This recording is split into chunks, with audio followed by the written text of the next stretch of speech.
Amin. Silakan duduk Bapak Ibu Saudara yang dikasihi oleh Tuhan Yesus. Shalom. Bagaimana kabar semuanya? Ada sukacita, amin. Puji nama Tuhan, kita bersyukur, berterima kasih Bapak Ibu Saudara yang dikasihi oleh Tuhan Yesus atas penyertaan Tuhan. Kita ada sebagaimana kita ada.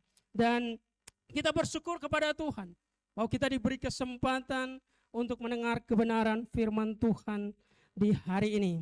Dan langsung aja hari ini kita akan bicara dari kitab Yeremia pada pasal yang ke-29 ayat yang ke-7. Kitab Yeremia pada perjanjian lama pada pasal yang ke-29 ayat yang ke-7. Saya akan membahas satu tema yang sangat menarik bagi kita di sore hari ini, yaitu menjadi berkat dalam bidang pemerintahan sosial dan kerohanian. Menjadi berkat dalam bidang pemerintahan sosial dan kerohanian. Bapak Ibu kalau sudah bersama, kita boleh baca bersama-sama Yeremia pada pasal yang ke-29 ayat yang ke-7. Kalau Bapak Ibu bisa lihat ada di screen juga, atau juga Bapak Ibu boleh buka di Alkitab manual atau juga di Alkitab elektroniknya. Yeremia pada pasal yang ke-29 ayat 7, boleh bersama kita baca bersama. Satu suara, satu hati, kita baca bersama-sama. 3, 2, 1. Usahakanlah kesejahteraan kota kemana aku buang, dan berdoalah untuk kota itu kepada Tuhan, sebab kesejahteraannya adalah kesejahteraanmu. Bapak Ibu Saudara yang dikasihi oleh Tuhan Yesus, ketika surat ini ditulis oleh seorang nabi yang bernama Yeremia. Makanya kitab ini disebut sebagai kitab Yeremia. Surat ini dituliskan kepada orang-orang Israel, orang-orang Yehuda yang pada saat itu mereka ada di Babilonia. Makanya mereka ada di pembuangan. Mereka dibuang oleh Tuhan. Kenapa mereka mengalami pembuangan? Karena mereka hidup dalam pemberontakan. Mereka hidup nggak takut Tuhan. Mereka hanya hidup sesuai dengan keinginan mereka. Mereka hidup sesuai keinginan duniawi, sehingga pada akhirnya mereka dibuang oleh Tuhan. Makanya ketika bangsa Israel mau masuk ke tanah Kanaan, kalau Bapak Ibu membaca dalam kitab perjanjian lama, Tuhan memberikan tanah perjanjian itu kepada mereka. Tetapi Tuhan juga punya janji kepada mereka. Kalau mereka taat, mereka diberkati. Kalau mereka takut Tuhan, gak menyembah kepada Allah lain, mereka diberkati oleh Tuhan. Tapi, ada tapinya. Ketika mereka memberontak, ketika mereka beribadah kepada Allah lain, Tuhan berjanji mereka akan dibuang. Nah, pada saat itu bangsa Israel bangsa Yehuda, karena waktu itu sudah dua Israel sudah menjadi dua kerajaan, yaitu kerajaan Yehuda di selatan dan Israel di utara. Mereka sudah jatuh bangun lagi, diingatkan sama Nabi, kemudian mereka takut Tuhan lagi, kemudian mereka jatuh lagi. Pada akhirnya mereka harus mengalami pembuangan. Dan Bapak Ibu kalau yang sudah berumur 40-an ke atas, ada satu lagu di Indonesia Timur, itu lagu dansa Bapak Ibu, itu The River of Babylon. Itu kalau nggak salah, saya lupa nama penyanyinya. Itu di Indonesia Timur lagu itu lagu dansa Bapak Ibu. Padahal itu lagu penderitaan sebenarnya. Bagaimana bangsa Israel sedang ada di penderitaan. Jangan bersuka cita di atas penderitaan orang lain. Amin. Ya, nah Bapak Ibu Saudara, mereka dibuang ke Babel dan kemudian mereka harus 70 tahun berada di Babel. Makanya Yeremia menuliskan surat kepada mereka, ya. Yeremia menuliskan surat kepada orang-orang Yehuda yang ada di sana melalui perantaraan, kalau Bapak Ibu baca di ayat yang ketiga, melalui perantaraan seorang yang bernama Elasa dan juga Gemaria. Kenapa memberikan surat kepada mereka? Karena mereka satu generasi dibuang ke Babel. 70 tahun, satu generasi, mereka sedang berada di Babilonia. Mereka sedang berada di kerajaan Babel. Sehingga dikatakan kepada mereka, usahakanlah kesejahteraan kota kemana aku buang. Dan berdoalah untuk kota itu kepada Tuhan, sebab kesejahteraannya adalah kesejahteraanmu. Kenapa mereka harus mengusahakan kesejahteraan kota di Babel? Karena orang-orang Yehuda pun tinggal di sana. Kenapa mereka harus berdoa bagi kota tersebut? Karena mereka pun tinggal di sana. Kalau kota itu maju, Ya, coba di slide kita, Bapak Ibu yang sering mengikuti khotbah, kalau ada yang berwarna merah berarti diisi di outline khotbah. Itu sengaja dikosongin Bapak Ibu supaya nanti diisi di bagian yang kosong. Jadi kalau ada yang berwarna merah, Bapak Ibu boleh mengisinya di outline. Nah, mereka dibuang ke Babel, dan pada saat itu mereka harus mengusahakan kesejahteraan kota tersebut. Mereka harus berdoa bagi kota tersebut, karena ketika kota itu maju, otomatis mereka pun maju. Ketika kota itu diberkati, mereka pun diberkati. Ketika kota itu sejahtera, mereka pun mengalami kesejahteraan, Bapak Ibu. Kalau kota itu nggak maju, mereka pun akan mengalami namanya ketidakmajuan. Makanya kalau Bapak Ibu mengikuti apa yang terjadi, misalnya apa yang terjadi di kota kita, ya, banyak pembegalan di mana-mana, Bapak Ibu. Kalau kota kita harus berdoa bagi kota di mana Tuhan tempatkan kita, amin. Kita harus mengusahakan kesejahteraan kota di mana Tuhan mempercayakan kita. Karena kalau kota kita maju, kota kita aman, kota kita diberkati, kita pun aman, Bapak Ibu. Saya ingat dulu kalau sering ya kita kumpul-kumpul, pulang jam 2, jam 3 dini hari, masih aman Bapak Ibu. Saya di Jakarta Barat, Bapak Ibu Saudara yang kasih oleh Tuhan Yesus. Oh, itu masih aman. Sekarang kalau jam segitu, sayanya agak berani Bapak Ibu. Tapi kalau dengar cerita dari yang lain jadi takut juga. Karena biasanya sudah sepi karena lagi musim begal di mana-mana Bapak Ibu Saudara. Kenapa? Itu menjadi tugas kita orang percaya untuk mengusahakan kesejahteraan kota di mana kita ada. Itu menjadi tugas kita orang percaya untuk berdoa bagi kota kita. Kalau kota kita aman, kita pun aman. Kalau kota kita diberkati, kita pun diberkati. Makanya dimanapun kita ada, saya percaya kita harus berdoa bagi tempat tersebut. Dimanapun Tuhan tempatkan kita, dimanapun. Saya percaya enggak kebetulan Tuhan menempatkan kita di suatu tempat. Enggak kebetulan Tuhan menempatkan kita di satu kota. Tapi Tuhan punya rencana bagi kita. Makanya hari ini Bapak Ibu Saudara yang dikasihi oleh Tuhan Yesus, ada 3 hal yang dibutuhkan untuk menjadi berkat dalam bidang pemerintahan, sosial, dan kerohanian. Beberapa waktu lalu selama bulan Juli ini, kita berbicara bagaimana kita menaklukkan gunung. Gunung artinya bidang atau aspek. Makanya dimulai dari minggu pertama, berbicara mengenai keluarga, berbicara mengenai pendidikan, berbicara mengenai hiburan, bagaimana kita menaklukkan dunia bisnis, ya.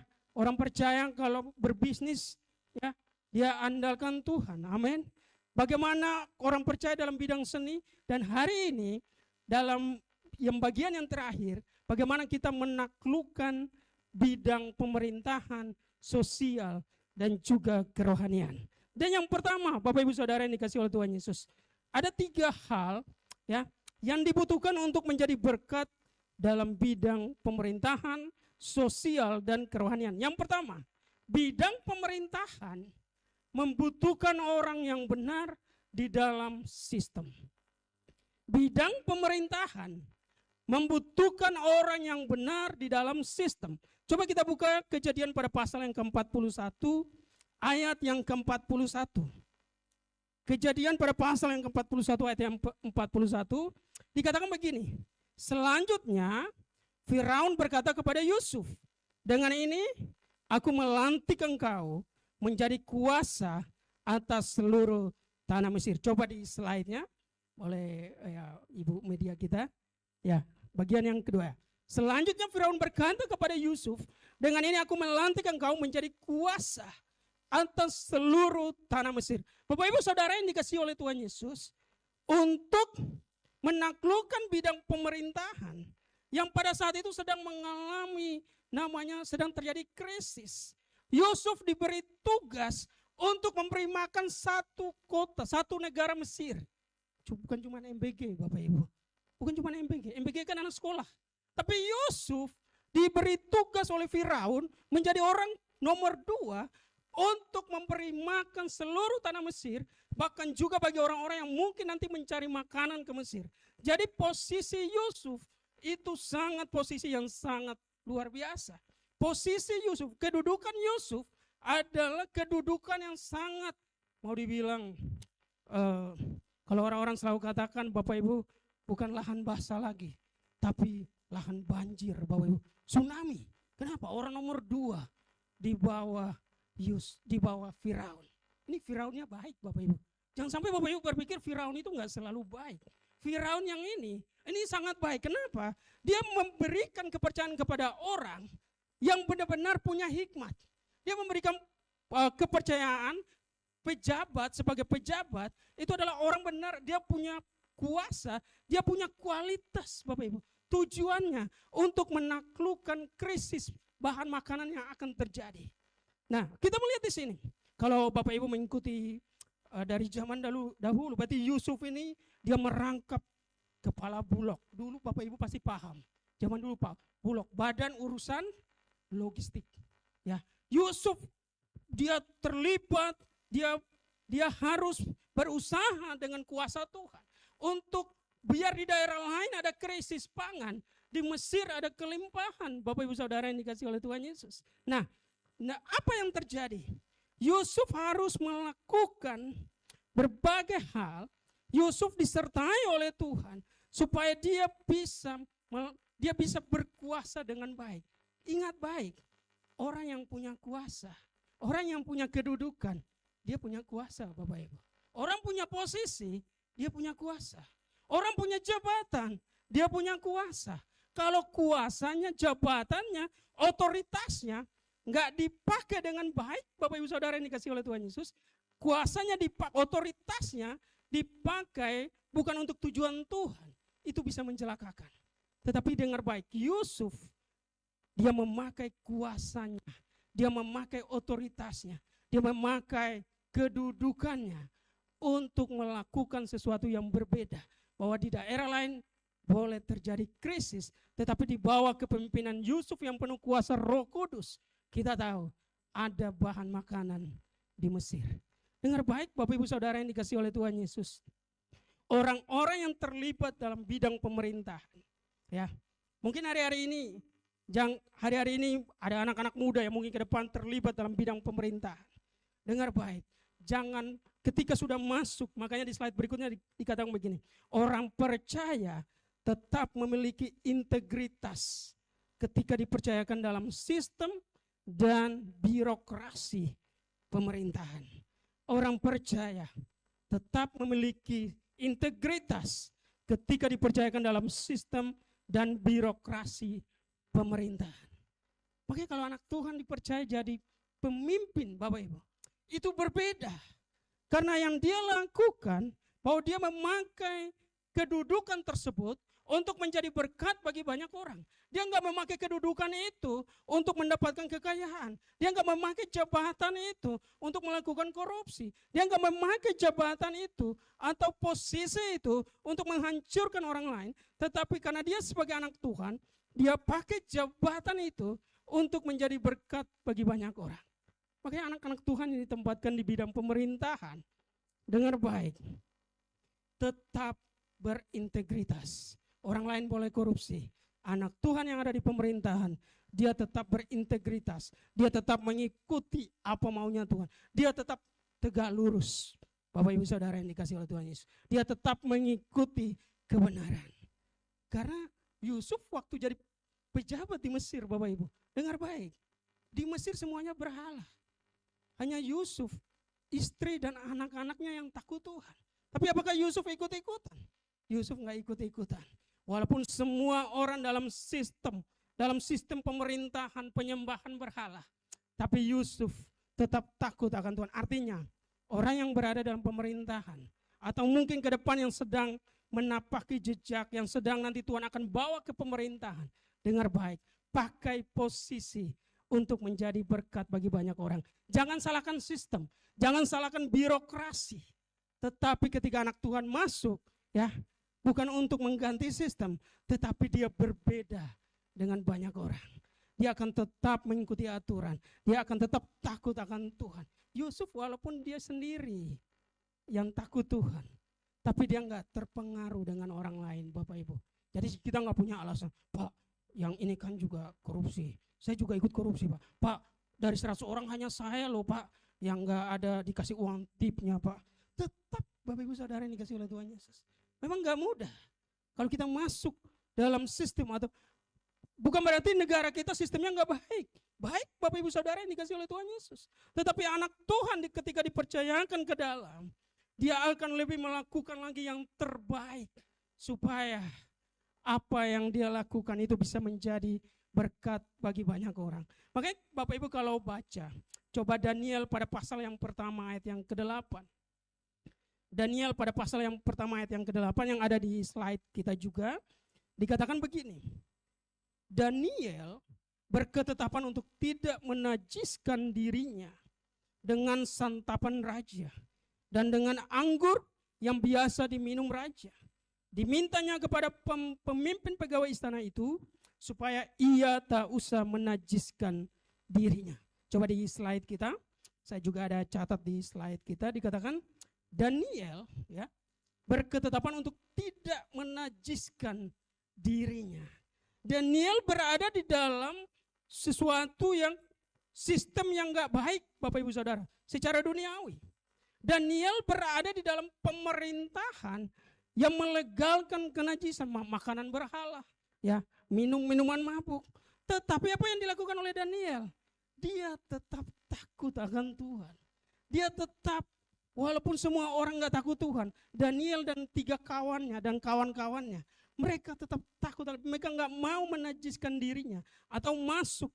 Jadi pada saat itu orang-orang seperti Daniel, karena mereka orang kepercayaan, mereka harus mendapatkan makanan dari raja. Ya, makanan mereka harus ditentukan oleh raja. Ada anggur yang memabukkan, ada makanan-makanan yang bagi orang-orang Israel adalah makanan yang najis atau makanan-makanan yang haram Bapak Ibu Saudara. Tetapi ketika Daniel dan 3 kawannya masuk dalam sistem itu, mereka tidak menajiskan dirinya. Dengar baik Bapak Ibu Saudara yang dikasih oleh Tuhan Yesus. Kalau kita berada dalam sistem, baik itu mungkin di dalam bidang swasta atau juga dalam bidang pemerintahan, sistemnya enggak salah. Tetapi orang yang menjalankannya kadang yang salah Bapak Ibu Saudara. Sistem mungkin ya, sistem enggak salah. Orang yang sedang berada dalam sistem itu harus dirubah. Nah, ketika anak Tuhan masuk dalam sistem ini, dia akan berbeda seperti Daniel. Nah, makanya ketika Daniel tidak makan makanan berhala, Daniel tidak minum anggur yang memabukkan, apa yang Tuhan lakukan bagi Daniel? Tuhan memberikan hikmat yang begitu luar biasa bagi Daniel. Artinya anak Tuhan ketika masuk dalam pemerintahan atau sedang berada mungkin dalam bidang pemerintahan, ya, dikatakan tadi, dia sebagai anak Tuhan yang benar di hadapan Tuhan, dia akan mau walaupun dia berada di dalam pemerintahan seperti domba di tengah serigala Bapak Ibu, ya, dia harus cerdik seperti ular. Tetapi dia juga harus tulus seperti merpati. Karena enggak mudah. Ketika Bapak Ibu berada dalam sistem, semua orang melegalkan, semua orang menormalisasi, ya, untuk minta maaf korupsi. Bapak Ibu berada dalam sistem, Bapak Ibu sendiri yang enggak korupsi, itu akan dituduh sebagai orang yang munafik, Bapak Ibu Saudaraku. Tapi Daniel dia enggak pernah takut, karena dia lebih takut Tuhan dibandingkan dengan di dalam sistem yang membuat dia berdosa di hadapan Tuhan. Artinya anak-anak Tuhan yang berada dalam sistem, yang berada dalam birokrasi, mari untuk kita nggak bisa mungkin mengubah sistem, tetapi kita bisa mengubah ketika kita dipercayakan dalam sistem. Kita bisa melakukan, kita bisa tetap tunduk pada kebenaran. Kita masih tetap tegak lurus di hadapan Tuhan. Dan orang akan melihat perbedaan itu. Dan itu akan menjadi berkat bagi orang lain. Mungkin Bapak Ibu saat ini yang sedang berada dalam sistem atau birokrasi, atau mungkin ke depan anak-anak muda yang akan terlibat dalam pemerintahan. Dengar baik pesan ini, tetap menjadi orang yang benar di tengah birokrasi yang gak benar. Tetap menjadi orang yang takut Tuhan di tengah sistem yang dimana orang gak takut Tuhan. Tetap menjadi orang-orang yang ketika dipercayakan dalam sistem dan juga birokrasi, untuk selalu katakan, kan dulu ada iklannya, katakan tidak pada korupsi. Itu yang kalau yang hafal iklan itu umurnya mungkin udah 20-an tahun Bapak Ibu Saudara. Itu iklan itu dari zaman saya SMA. Katakan tidak pada korupsi. Jadi anak Tuhan ketika dipercayakan dalam sistem pemerintahan, dengar baik. Kita enggak memakai sistem itu untuk kita melakukan namanya KKN. Kita nggak memakai sistem itu untuk memperkaya diri. Kita nggak memakai sistem itu untuk balas dendam. Kita nggak memakai sistem itu atau birokrasi itu untuk memperkaya keluarga kita. Tetapi kita pakai sistem itu untuk menjadi berkat bagi banyak orang. Jadi tetap mungkin saat ini kita berada dalam sistem apapun. Sistem dalam swasta, dalam pemerintah. Tetap takut akan Tuhan. Karena tanggung jawab kita langsung tertuju kepada Tuhan. Orang lain nggak tahu. Mungkin kalau kita sedang korupsi, Bapak Ibu Saudara. Tapi Tuhan yang tahu, Bapak Ibu. Makanya ada seorang yang sangat terkenal dari Amerika. Ya, seorang berkata, almarhum John F. Kennedy mengatakan begini. Jangan, ya saya kutip apa yang menjadi kutipan dari beliau. Ya, ada satu statement dari beliau. Ya, bukan beliau berkata, statement dari beliau. Dikatakan begini, jangan tanyakan apa yang negara lakukan pada kita. Tapi apa yang kita lakukan untuk negara. Jadi dengar baik Bapak Ibu Saudara yang dikasih oleh Tuhan Yesus. Jangan tanyakan apa yang negara lakukan bagi kita. Tapi tanyakan apa yang kita lakukan untuk negara. Ketika kita sedang dalam perjalanan ya, kalau dibilang jangan lawan arah, tetap tegak lurus Bapak Ibu Saudara itu. Jangan lawan arah, bahkan cuma sebentar. Jangan Bapak Ibu Saudara, tetap tegak lurus. Amin. Ya, kalau kita mengikuti benar-benar mengikuti aturan yang ada, itulah yang bisa kita lakukan untuk negara kita. Ya, kalau disuruh bayar pajak, kita bayar pajak. Bapak Ibu Saudara, lapor pajak. Saya juga lapor pajak, Bapak Ibu Saudara yang dikasih oleh Tuhan Yesus. Ya, karena zaman masih sekolah kalau nggak salah, kita buat paspor kan harus punya NPWP. Jadi sampai hari ini tiap tahun itu harus ada laporan. Kenapa? Karena sebagai anak Tuhan, jangan tanyakan apa yang negara lakukan pada kita, tapi apa yang bisa kita lakukan untuk negara. Kalau kita punya kewajiban ini kita lakukan, dengar baik, Tuhan akan mengirim orang-orang yang terbaik, Tuhan akan mengirim orang-orang yang baik, Tuhan akan mengirim orang-orang yang takut Tuhan di pemerintahan.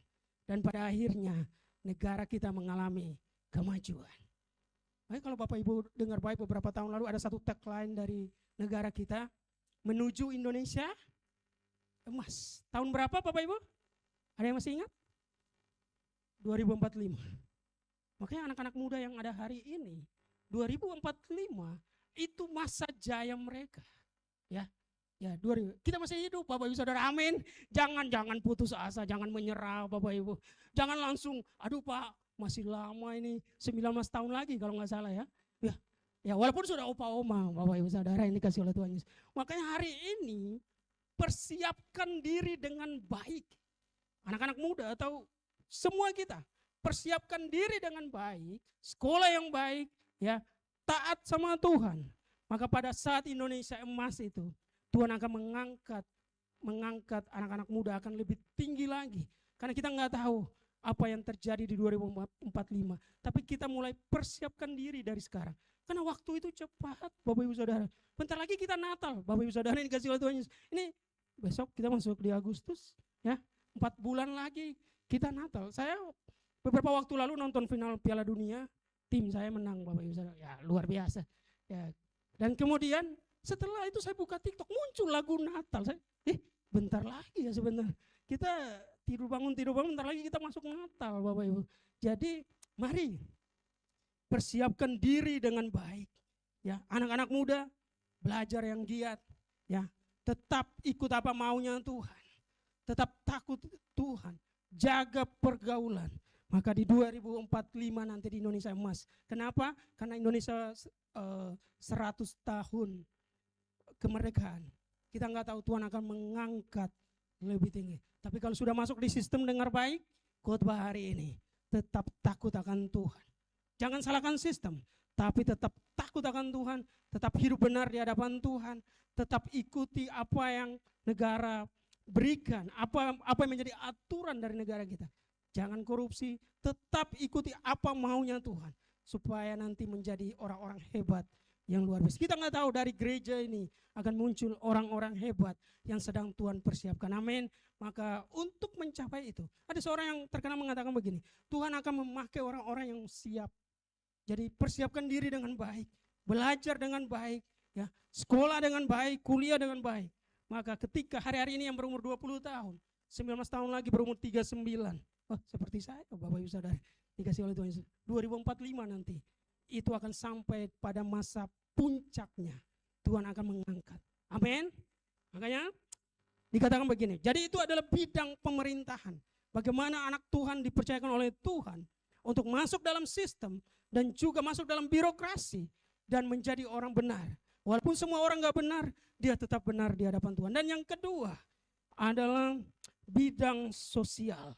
Di slide kita dikatakan begini, bidang sosial membutuhkan orang yang peduli dengan kota. Bidang sosial membutuhkan orang yang peduli dengan kota. Makanya di slide berikutnya dikatakan begini. Dalam Lukas pada pasal yang ke-10 ayat 33. Kalau Bapak Ibu boleh kita baca bersama-sama. Lukas pada pasal yang ke-10 ayat yang ke-33. Oh, ada di sini. Saya kira di slide kita juga enggak apa-apa. Ya, dikatakan begini. Lalu datang seorang Samaria yang sedang dalam perjalanan ke tempat itu. Dan ketika ia melihat orang itu, tergeraklah hatinya oleh belas kasihan. Bapak Ibu Saudara yang dikasihi oleh Tuhan Yesus, untuk kita bisa masuk dalam bidang sosial, dikatakan begini, ya, bidang sosial membutuhkan orang yang peduli dengan kota. Makanya dikatakan, pada saat ada seorang yang pada saat itu dari Yerusalem, dikatakan di firman Tuhan ini, ya, pada Lukas pada pasal yang ke-10 tadi, ayat yang ke-33, dikatakan begini, orang tersebut di ayat yang ke-33 dikatakan, ya, ada seorang yang pada saat itu dia sedang mengalami musibah. Ternyata begal dari zaman dulu Bapak Ibu. Tuhan pakai contoh. Ini dikatakan begini. Di ayat yang keberapa dikatakan? Kemudian di ayat yang ke-32 dikatakan begini. Ya, ayat yang ke-30. Ada seorang yang turun dari Yerusalem ke Yeriko. Ia jatuh ke tangan penyamun. Penyamun hari ini yang begal itu Bapak Ibu Saudara. Jadi ternyata begal sudah dari zaman dulu Bapak Ibu. Jadi orang itu dari Yerusalem, mungkin malam kali ya. Ya, mungkin malam dia ke Yeriko turunan. Kalau saya baca dalam tafsirannya itu menurun Bapak Ibu. Jadi mungkin dari puncak ke Jakarta. Dan ketika itu dia nggak tahu ada penyamun atau ada begal Bapak Ibu Saudara, dan dia benar-benar dia mengalami luka yang begitu banyak. Ketika kalau Bapak Ibu baca dalam firman Tuhan ini, ya, dikatakan begini. Ada seorang yang turun dari Yeriko dan kemudian ada imam yang lewat. Imam ini lewat tapi dia nggak tolong orang ini. Ya. Orang yang takut Tuhan, orang agama, orang yang punya iman yang luar biasa, orang yang begitu takut akan Tuhan, seorang pengajar yang luar biasa, tapi dia nggak punya kepedulian sama orang lain. Tapi kemudian datang orang Samaria. Orang Samaria itu maksudnya pada zaman itu Bapak Ibu Saudara, ada satu slogan, orang Israel itu nggak berteman sama orang Samaria, tapi Yesus datang supaya kita bisa berteman dengan semua orang. Nggak ada rasial, nggak ada diskriminasi Bapak Ibu. Nah, pada saat itu ada orang Samaria yang lewat dan dia tolong orang tersebut, walaupun dia nggak kenal. Bapak Ibu Saudara yang kasih, dia nggak kenal orang ini, tapi dia tetap menolongnya. Bahkan dia bawa ke tempat tabib atau dokter dan dia berikan 2 dinar. 2 dinar itu maksudnya upah 1 hari 1 dinar Bapak Ibu. Ya, untuk orang ini diobati, dan kalau uang tersebut nggak cukup, ketika dia kembali dari tempat yang dia tuju, dia akan membayar lagi. Nah, kita melihat di sini, ternyata dalam bidang sosial dibutuhkan orang-orang yang tergerak hatinya, dibutuhkan orang-orang yang punya belas kasihan, dibutuhkan orang-orang yang punya kepedulian dengan sesama. Itu dalam bidang sosial, Bapak Ibu Saudara yang dikasihi oleh Tuhan Yesus. Dengar baik. Apa yang gereja kita lakukan? Kita pelayanan ke lapas. Walaupun di situ kita nggak ada yang kita kenal, nggak ada keluarga, tetapi kita keluarga dalam Tuhan. Nggak ada yang kita kenal secara langsung, nggak ada keluarga kita di sana. Tetapi karena belas kasihan, tetapi karena kita ada kegerakan di hati kita, karena kita punya kepedulian, sehingga apa yang terjadi? Kita bisa tergerak dalam bidang sosial. Makanya dikatakan begini, Bertindaklah dengan suatu langkah kecil dengan kasih yang besar. Bertindaklah dengan suatu langkah kecil dengan kasih yang besar. Apa yang dilakukan oleh orang Samaria ini, Bapak Ibu Saudara yang dikasih oleh Tuhan Yesus? Di saat orang-orang yang takut Tuhan, imam gak peduli, tapi dia orang biasa. Bahkan ada slogan, mereka gak berteman, mereka gak berkawan. Tapi orang ini dia punya belas kasihan, dia punya kegerakan hati, sehingga dia mau menolong. Itulah yang disebut sebagai bidang sosial. Mungkin di kota kita di Jakarta, Bapak Ibu, kita gak bisa menolong banyak orang. Kita hanya gak bisa menolong, bahkan kita menolong diri sendiri. Hari ini gak mudah, Pak. Ekonomi lagi gak mudah, ekonomi lagi gak gampang. Tetapi dengar baik Bapak Ibu Saudara yang dikasih oleh Tuhan Yesus. Ada seorang yang sangat terkenal ketika dia pelayanan di India. Ada seorang ibu, dikatakan namanya Bunda Teresa. Dia katakan begini, pelayan adalah belas kasih dalam tindakan.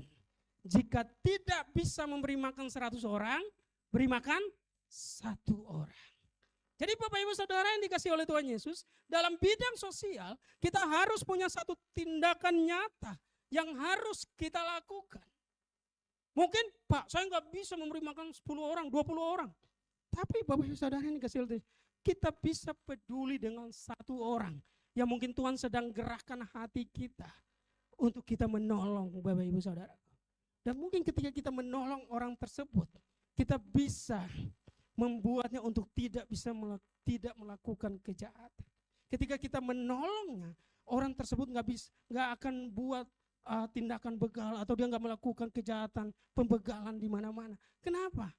Karena kita bisa menolong. Makanya Bunda Teresa mengatakan begini, kalau kita nggak bisa menolong 100 orang, cuman 1 orang yang kita tolong. Jadi anak Tuhan, orang percaya, dia nggak hanya peduli sama orang-orang yang di dalam gereja, tapi anak Tuhan atau gereja adalah diri kita orang percaya. Kita dipanggil keluar untuk peduli dengan orang di luar kita. Walaupun kita nggak kenal, walaupun bukan saudara kita, tapi kalau kita punya berkat, Bapak Ibu Saudara yang dikasih oleh Tuhan Yesus, ada belas kasihan, ada hati Tuhan taruh dalam hati kita untuk menolong. Kita walaupun kita nggak kenal, kita bisa menolong orang. Kenapa? Karena kita punya belas kasihan di dalam Tuhan. Jadi bidang sosial nggak mudah. Kenapa? Karena kita harus punya kepedulian. Bidang sosial memberikan satu pelajaran bagi kita, bahwa kita hidup di dunia ini bukan hanya kita, Bapak Ibu Saudaraku. Ada lingkungan kita, ada tetangga kita, ada kota di mana kita ada. Kita peduli dengan kota kita. Mungkin di kota kita berbagai permasalahan terjadi. Kita nggak bisa untuk memecahkan semua persoalan itu. Kita nggak bisa mencari solusi dari semua persoalan itu. Tapi kita mengambil bagian satu hal yang mungkin kita bisa lakukan untuk menjadi jawaban bagi banyak orang. Jadi satu tindakan kecil itu lebih bagus daripada 100 perkataan. Jadi Bapak Ibu Saudara yang dikasih oleh Tuhan, walaupun perjuangan kita nggak mudah hari ini, ya ekonomi kita lagi gonjang-ganjing, tapi firman Tuhan katakan, doakanlah kota kita, doakan, bawa dalam doa negara kita, bawa dalam doa kota di mana kita ada, sesuai Yeremia 29 ayat yang ke-7 tadi. Karena kalau kota kita maju, negara kita maju, kita pun akan merasa nyaman di kota di mana kita ada. Kita pun akan menjadi berkat dan kita akan melihat kota kita mengalami kemajuan. Ini bukan politik Bapak Ibu Saudara yang dikasih oleh Tuhan Yesus. Ini kita belajar supaya kita punya kepedulian dengan banyak orang. Amin. Jadi Bapak Ibu Saudara, untuk menaklukkan aspek sosial, punya hati untuk peduli dengan orang lain. Bukan hanya karena kelompok kita, bukan hanya karena organisasi kita, bukan hanya karena suatu gereja, tetapi tindakan itu kepada orang yang mungkin kita nggak kenal. Orang Samaria ini menolong orang yang jatuh karena begal itu. Dia nggak kenal Bapak Ibu Saudara. Tetapi Tuhan pakai dia untuk menjadi jawaban bagi banyak orang, bagi orang tersebut. Mungkin hari ini Tuhan sedang menaruh dalam hati kita untuk kita sedang menjadi jawaban bagi banyak orang. Cukup satu yang kita tolong Bapak Ibu. Saya pernah makan siang, makan di satu tempat. Karena di situ paket-paketan murah Bapak Ibu Saudara. Dan kemudian ada orang yang datang, dia beli banyak sekitar 20 paket, dan ketika keluar dari parkiran saya kan ikutin orang tersebut karena saya juga tujuannya sama mungkin sama orang tersebut. Saya melihat dia membagi-bagi makanan kepada orang-orang di pinggir jalan. Mungkin Bapak Ibu Saudara yang dikasih Tuhan, itu satu hal kecil yang mungkin Tuhan taruh dalam hatinya untuk dia menjadi berkat bagi orang-orang di sekitarnya. Jadi ketika kita menjadi berkat, hanya kita dan Tuhan yang tahu. Karena Tuhan sudah menaruh dalam hati kita untuk kita menjadi jawaban bagi kota di mana Tuhan tempatkan kita. Jadi kita peduli dengan kota kita. Kita peduli dengan permasalahan yang ada di kota kita. Kita bukan hanya berdoa bagi kota kita, tapi kita mengambil satu langkah. Cuman satu Bapak Ibu. Jangan banyak-banyak. Mother Teresa katakan, cuman satu. Gak usah 100 langkah. Gak usah 100 orang yang kita beri makan. Cukup satu. Tapi itu menjadi jawaban doa bagi banyak orang. Jadi yang kedua tadi, yang pertama, bagaimana 3 hal yang dibutuhkan untuk menjadi berkat dalam bidang pemerintahan, sosial, dan kerohanian. Yang pertama, bidang pemerintahan. Apa yang dibutuhkan dalam bidang pemerintahan? Membutuhkan orang benar di dalam sistem. Dan yang kedua tadi, dalam bidang sosial. Bidang sosial membutuhkan orang yang peduli dengan kota. Kita peduli dengan lingkungan kita. Dan yang ketiga atau yang terakhir, dikatakan begini, bidang kerohanian. Bidang kerohanian membutuhkan orang yang mau berubah dimulai dari dirinya. Bidang kerohanian membutuhkan orang yang mau berubah dimulai dari dirinya. Makanya dalam Roma pada pasal yang ke-12, di slide kita ada, dikatakan Roma pada pasal yang ke-12 ayat yang kedua dikatakan begini, janganlah kamu menjadi serupa dengan dunia ini, tetapi berubahlah oleh pembaruan budimu, sehingga kamu dapat membedakan manakah kehendak Allah, apa yang baik, yang berkenan kepada Allah, dan yang sempurna. Jadi Bapak Ibu Saudara yang dikasih oleh Tuhan Yesus, bidang kerohanian itu membutuhkan orang yang mau berubah. Dimulai dari diri kita sendiri. Jadi perubahan, Roh Kudus memberikan kita kekuatan untuk kita berubah. Itu pertama dimulai dari diri kita sendiri. Kita nggak bisa, kalau orang lain berubah saya berubah Pak. Kalau orang lain nggak berubah saya juga nggak mau berubah. Tapi firman Tuhan katakan, berubahlah oleh pembaharuan budimu. Atau oleh pola pikir kita, oleh mindset kita, supaya kita bisa membedakan manakah kehendak Allah. Jadi dengar baik Bapak Ibu Saudara, bukti dari pertumbuhan iman dalam diri anak Tuhan adalah adanya perubahan. Ya, di slide berikutnya. Bukti dari pertumbuhan iman dalam diri anak Tuhan adalah adanya perubahan. Mungkin hari-hari ini kita mendengar begitu banyak khotbah. Kita sudah membaca Alkitab. Kita sudah berdoa, Bapak Ibu Saudara yang dikasih oleh Tuhan Yesus.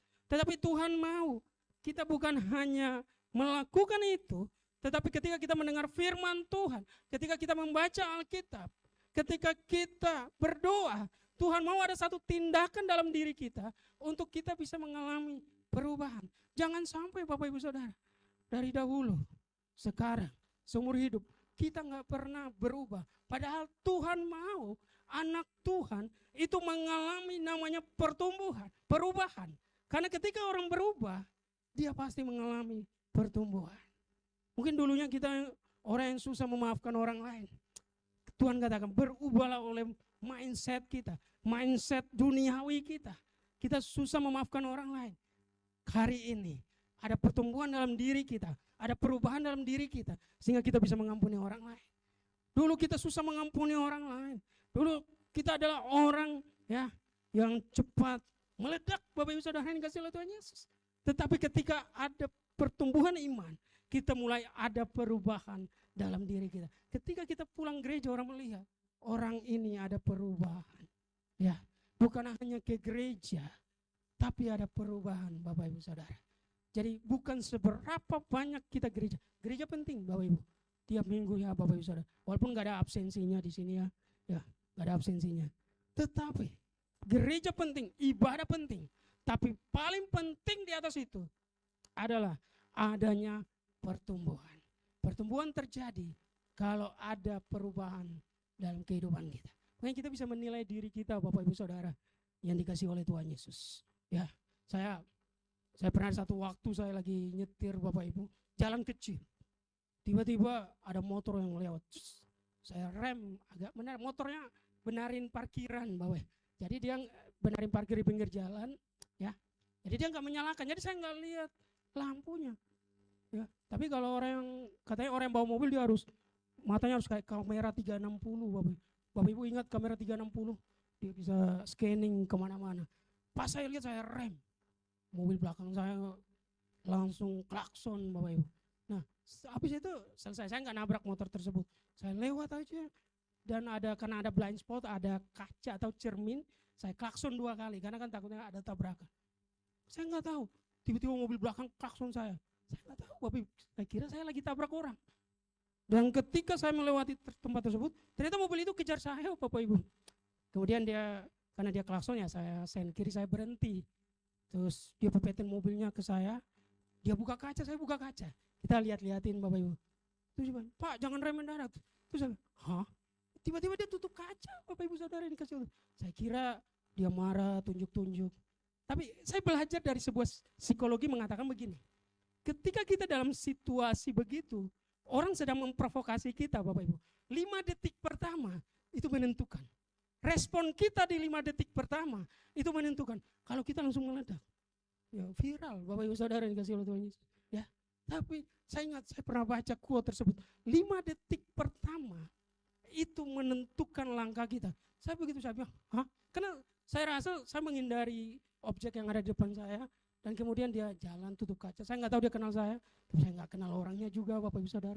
Dan dari situ saya merasa, oh, ya lebih dari pemenang. Kenapa? Kita bisa mengendalikan situasi. Kita bisa mengontrol situasi kita di saat kita berada dalam tekanan yang nggak begitu mudah. Bapak Ibu dengar baik, ya. Dikatakan begini, anak Tuhan, dia bukan hanya, kalau Bapak Ibu baca dalam Matius pada pasal yang ke-28, ayat yang ke-19. Karena itu pergilah, jadikanlah semua bangsa muridku, dan baptislah mereka dalam nama Bapa dan Anak dan Roh Kudus. Ya, dikatakan begini. Jadi anak Tuhan, kalau Bapak Ibu melihat di slide berikutnya, level orang percaya harus terus naik dan melejit. Dari level orang percaya biasa, kemudian menjadi murid. Jadi orang percaya, dia bukan hanya menjadi percaya yang biasa-biasa. Dia menjadi murid. Murid artinya Bapak Ibu Saudara, dia disiplin. Bahasa Inggrisnya disciples. Ya. Dia menjadi murid, dan ketika dia menjadi murid sampai level murid itu, apapun situasinya, dia berada dalam pergumulan apapun, dia tetap ibadah. Dia bermasalah dengan orang lain sekalipun, dia tetap beribadah. Dia mau dalam pergumulan yang nggak begitu mudah, berbagai permasalahan yang dia hadapi, dia tetap beribadah kepada Tuhan. Kenapa? Karena levelnya bukan lagi jemaat biasa, levelnya sudah murid, Bapak Ibu Saudara. Level murid itu siap menghadapi badai. Jadi kalau Bapak Ibu ketemu badai takut, itu masih jemaat biasa. Tapi ketika ketemu badai, ketemu masalah, hadapi dan ada jalan keluar dari Tuhan, naik level, itu Bapak Ibu sedang berada dalam level murid. Orang percaya dipanggil bukan hanya menjadi yang biasa-biasa. Ya, amin. Jangan jadi yang biasa-biasa, amin. Tapi jadi yang luar biasa atau level murid. Orang kalau sampai level murid, itu penyertaan Tuhan dahsyat, amin. Orang kalau sampai level murid, itu berkat Tuhan luar biasa. Orang kalau sampai level murid, dia akan melihat anugerah Tuhan dahsyat dalam kehidupannya. Makanya mari kita melihat diri kita. Ya, apakah kita masih jemaat biasa atau level murid? Sedikit tersinggung, gak mau ibadah. Walaupun tadi saya katakan gak ada absen, Bapak Ibu Saudara, dikasih oleh Tuhan Yesus. Orang kalau murid, badai apapun, situasi apapun, dia tetap mau bergereja, dia mau tetap takut akan Tuhan, dia tetap mau beribadah kepada Tuhan. Ya, walaupun pergumulannya gak mudah, tantangan yang dihadapi gak mudah, tekanan yang dihadapi gak mudah, tetapi dia melihat kalau dia sampai level itu, ya, dia melejit dari orang percaya biasa menjadi murid, dia tetap mau takut akan Tuhan. Ya, walaupun gunung itu nggak berpindah, dia tetap takut akan Tuhan. Amin. Itu lagu yang begitu luar biasa.